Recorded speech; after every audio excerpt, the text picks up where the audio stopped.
Hey everyone, this is Disc Junkie, and welcome back to Reconnected.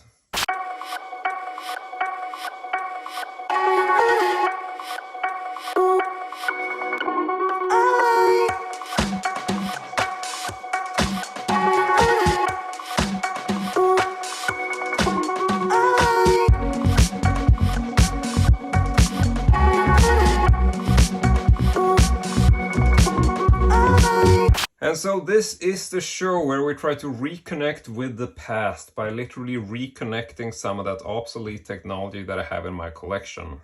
And in today's video, we are once again going to circle back to the topic of the Moviebox, which was a rentable and somewhat revolutionary VHS player developed by the Swedish company Esselte back in the 1980s. And I've already made detailed videos about the first Moviebox from 1983, as well as the slightly more high-end Moviebox Pro from 1985. So if you want to learn more about the history of the Moviebox as well as these players specifically, then you should definitely check out the links in the video description. And so with the more commonly known versions of the Moviebox out of the way, I thought we would now dive into something a lot more obscure. And this thing is actually so rare that I'd be surprised if you've even heard about its existence. Because what we have here is an extremely limited promotional version of the Moviebox Pro. And this is a player which was apparently commissioned by Esselte alongside the regular Movieboxes back in 1985.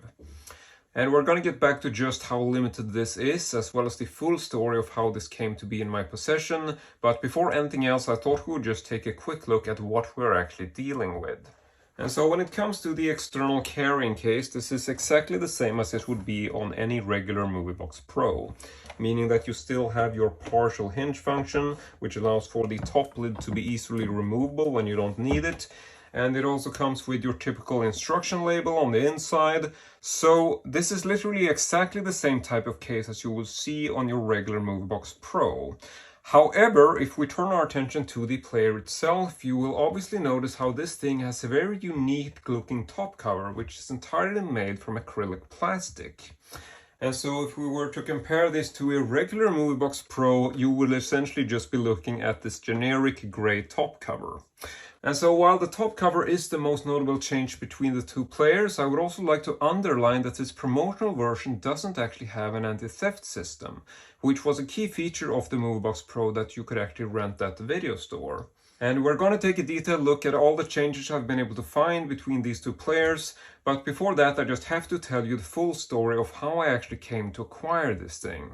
And so let's jump back to the summer of 2025 and my visit to the annual VHS collectors gathering in Sala, as this is actually where our story begins. And so I spotted this bizarre player for sale at a listing price of €300, and it was being sold by a company called Videodrome, which tends to set up shop at this event every year. And the way they told it was that they had acquired this thing from someone who used to work at SLT, but aside from that, they didn't really know much about it. And even with Videodrome's great reputation among the VHS collecting community, there were several people at the gathering who'd questioned the authenticity of this unusual looking machine, and basically claiming that this thing was probably just a custom build by some random VCR enthusiast. And I have to say that even if the player looked kinda cool, I was also pretty skeptical about it being an official player from SLT.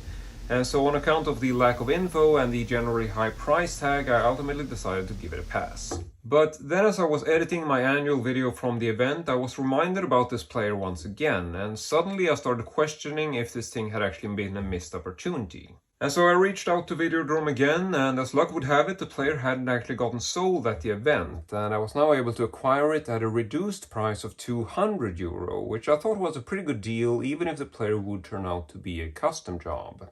And so I got the player home, but when I started testing it, I realized that it wasn't actually pulling the tape at the intended speed, which is usually caused by a worn out drive belt or some other issue within the machine. And if you want to learn more about how you can switch the drive belts on this particular model, you should definitely check out my previous video, as I do make a very detailed description of how you can actually perform this. And don't get me wrong, I don't generally expect the player to work flawlessly, especially if it's been sitting on a shelf for a few years.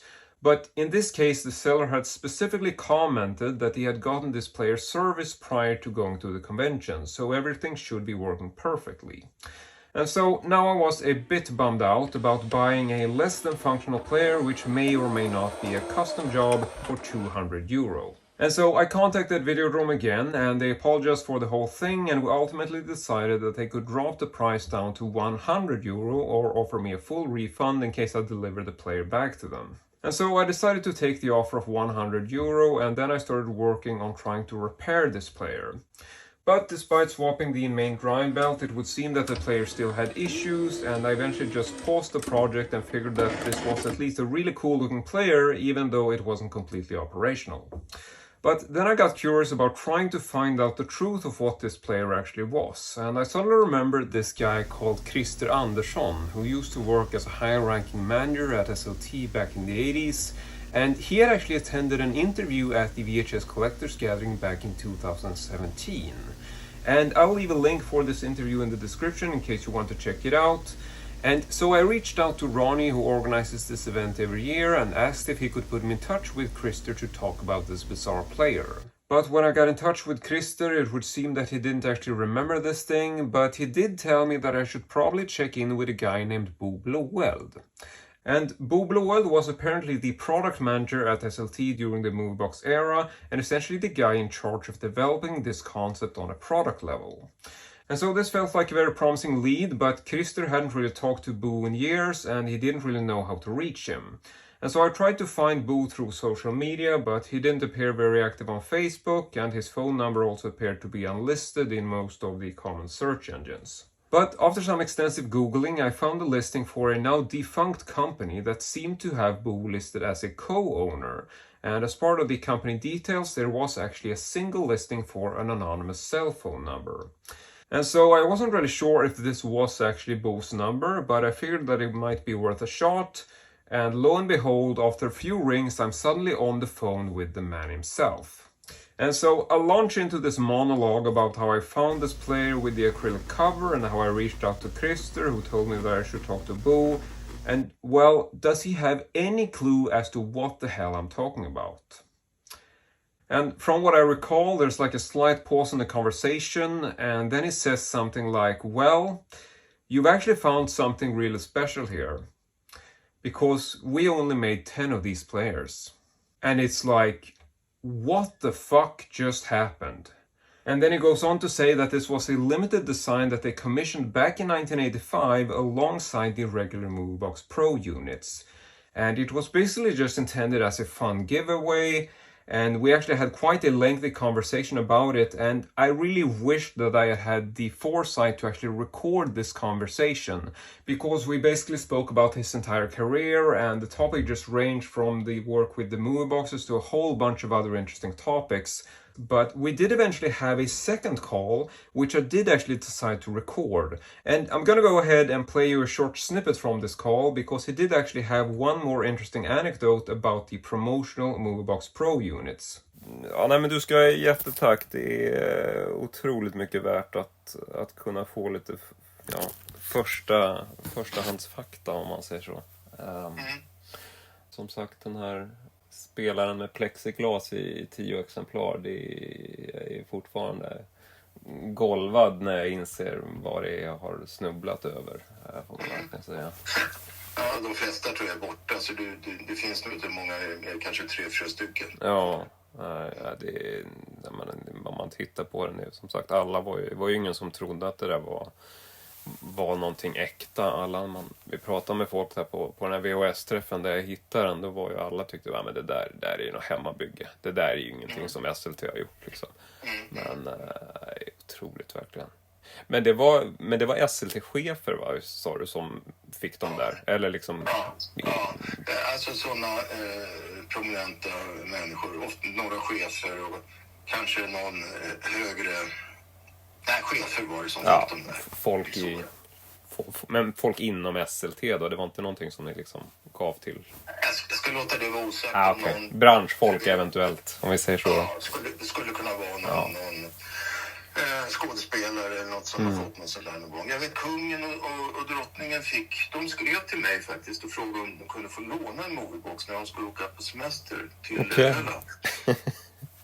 Wow. Och då skickade vi upp en Andersson till slottet som De tog med sig till Öland och till sitt sommarresidens och skrev tack och sa att det hade gett dem mycket nöje under semestern. Ja. Jag krävde aldrig tillbaka den. Nej, jag tänkte ju säga det. Fick ni någonsin tillbaka den där? Kanske är det dags att ringa nu. Påminna om att det där. Den har gått över tiden.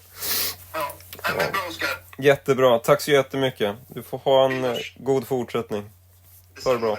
Hej. And so there you have it, an extremely rare promotional version of the Moviebox Pro from 1985, which was only manufactured in 10 copies and offered exclusively to managers at Esselte, as well as potentially the Swedish king and queen when they were off on their vacation. And so now that we've gone through the history of this extremely rare player, I think it's high time that we take a closer look at how it actually compares to your regular Moviebox Pro. So let me just get this carrying case out of the way and then we can proceed by removing the acrylic cover. Now, on a regular Moviebox Pro, you would essentially just remove these 6 screws on the back in order to remove the cover. But when it comes to this promotional unit, 2 of the screws have actually lost their purpose, so we only need to remove the 4 screws at the corners in order to remove the cover. And here I'm just sliding the cover a little bit backwards as the front end is actually tucked in under the player's front panel.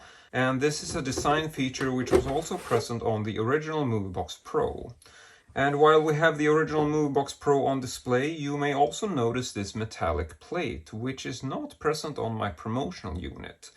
But it's probably just a design feature which changed over the years, and if I remove the red screws which are holding this plate in position, you will also see how the 2 players are quite similar underneath, except of course that the standard Pro unit still has this battery pack and circuit board, which are both related to the now legendary anti-theft system, which is something I've covered extensively in some of my previous videos. And the reason for why the promotional unit doesn't have an anti-theft system is obviously because it was never really intended for rental purposes to begin with. And next up, I thought we would turn our attention to the front of the player, as this part also comes with some notable changes to it. But here I would also like to underline the fact that these changes aren't actually related to the fact that this top model is a promotional unit.